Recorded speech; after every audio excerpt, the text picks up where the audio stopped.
운전 경력이 3, 40년 된 운전자들은 자신의 운전 실력을 의심하지 않죠.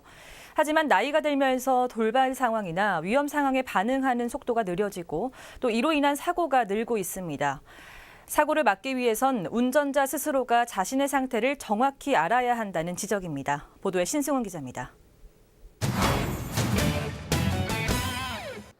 헤드폰으로 들려오는 지시에 따라 문제를 풀어가는 응시생들.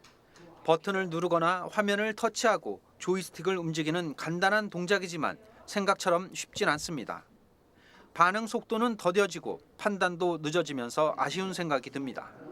현재 장소를 모르거나 길을 헤맨다. 저는 길을 정말 잘 알거든요.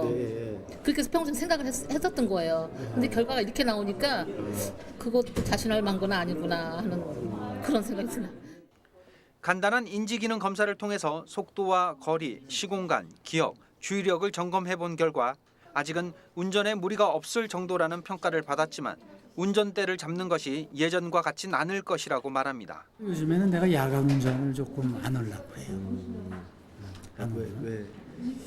이게 뭐 괜히 기분이 안 좋더라고요. 지난해 7월 남양주시 화도읍에서 발생한 교통사고.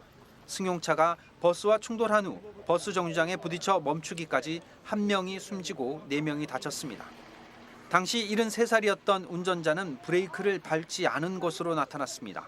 이 노화에 의해서 진행이 된 인지 기능의 저하, 운전 능력의 감소는 사실 본인이 인식하기가 좀 어려운 측면이 있죠. 서서히 이렇게 적응이 좀 되면서 진행이 되니까. 그래서 객관적인 평가를 통해서 이분들이 운전 능력이 감소하고 있다라는 걸 좀 알려드릴 필요가 있죠. 고령 운전자들이 안전하게 운전을 할 수 있는지를 정기적으로 점검할 필요가 있다는 겁니다. 정부는 내년부터 75세 이상 고령 운전자들의 적성검사 기간을 현행 5년에서 3년으로 단축합니다. 이와 함께 인지기능 검사와 같은 과정을 반드시 이수하도록 의무화합니다. 어떤 개인적인 자각을 자극시키는, 동기화시킨다는 그런 방향으로 교육이 필요하고요.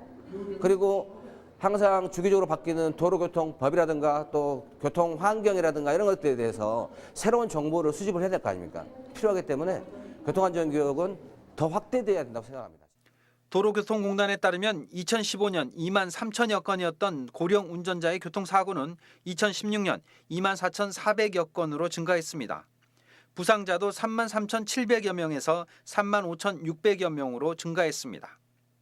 하지만 현재로선 고령 운전자의 운전을 제한할 제도적 장치가 없는 상황. 전문가들은 고령 운전자들이 운전을 하지 않아도 생활에 불편이 없도록 정책적 지원을 통해서 자발적인 면허 반납으로 유도해야 한다고 조언하고 있습니다. 딜라이브 서울 경기 케이블 TV 신승훈입니다.